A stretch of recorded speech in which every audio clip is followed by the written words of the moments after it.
In the remainder of this video, I want to show you why and how breathing matters in stress regulation and in optimal brain performance. And my answer centers on the mind-body connection. This is the idea that how we think and feel and act is reflected in the functioning of our bodies, including our brains. Or in other words, our psychology is reflected in our physiology. And it's very much a two-way connection. Let's take a look at a practical example. Suppose you have to give a presentation at work and it's something that you're not at all confident about, maybe because all the big bosses are going to be there. As you stand up to speak, you're thinking things like, I'm going to make a mess of this, and everybody's going to think that I'm incompetent, I'm not up to the job, and the bosses are going to think that I'm useless, that kind of thing. And with these thoughts comes physical responses. Your throat and your chest feel tight, your hands clammy, you start sweating, you feel hot and flushed, your heart is pounding, you maybe feel shaky or even lightheaded and faint. These physical changes add up to a feeling of anxiety. Of course, if you believe that everyone thinks that you're stupid right when you have to give a presentation, then you would feel anxious. But equally, you believe that kind of thing in the heat of the moment because you're in the physiology of anxiety, or at least of stress and arousal. Now, maybe 3 hours later, when you've calmed down again, you know that those thoughts aren't true.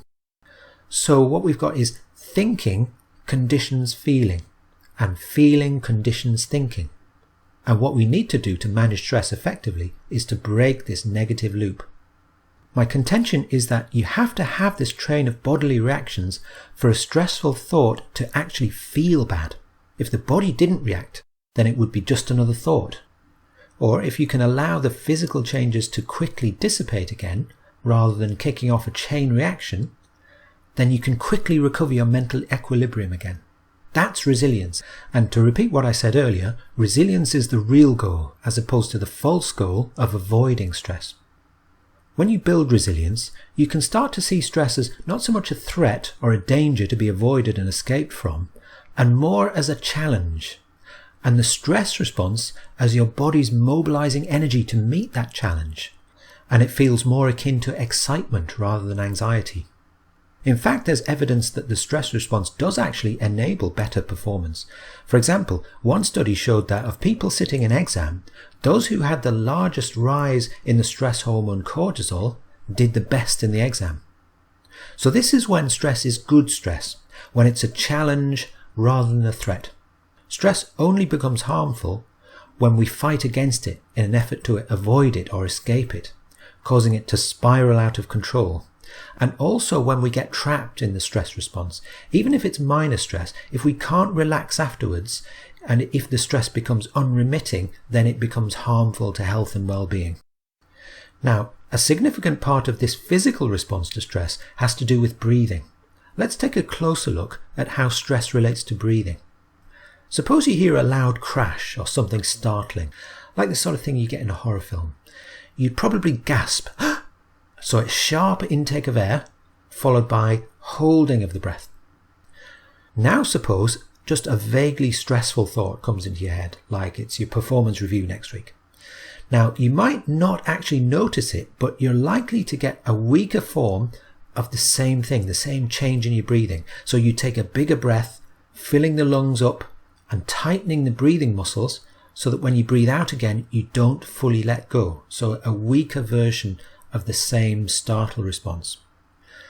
And what happens when stress is prolonged? Well, you can get trapped in a pattern of fast, shallow breathing from the chest, as opposed to from the belly, which is relaxed breathing. In other words, this style of breathing becomes a habit, maybe an unconscious habit, and chances are you're actually over-breathing. Now, all of this can make a profound difference to your brain function, and to explain how, I need to say a little more about breathing physiology. Let's start by saying more about over-breathing. You've probably heard of hyperventilation in reference to panic attacks, but before you get to thinking that this isn't relevant to you, let me say that a panic attack represents an extreme point on the spectrum of dysfunctional breathing, and that mild cases are much more common and yet largely unrecognized. My experience of measuring breathing in my stress clients suggests that a large majority of anxiety and stress cases involve some overbreathing. To put it simply, overbreathing is a problem because it significantly reduces the oxygen delivered to your brain cells. You're getting plenty of oxygen into the lungs and even into the blood, but not to brain cells, and then your brain doesn't work properly. In a classic panic attack, this reduction can be as much as 60%, 60%. In mild cases, it might be 10 or 20%, and chances are you wouldn't notice it in terms of your breathing.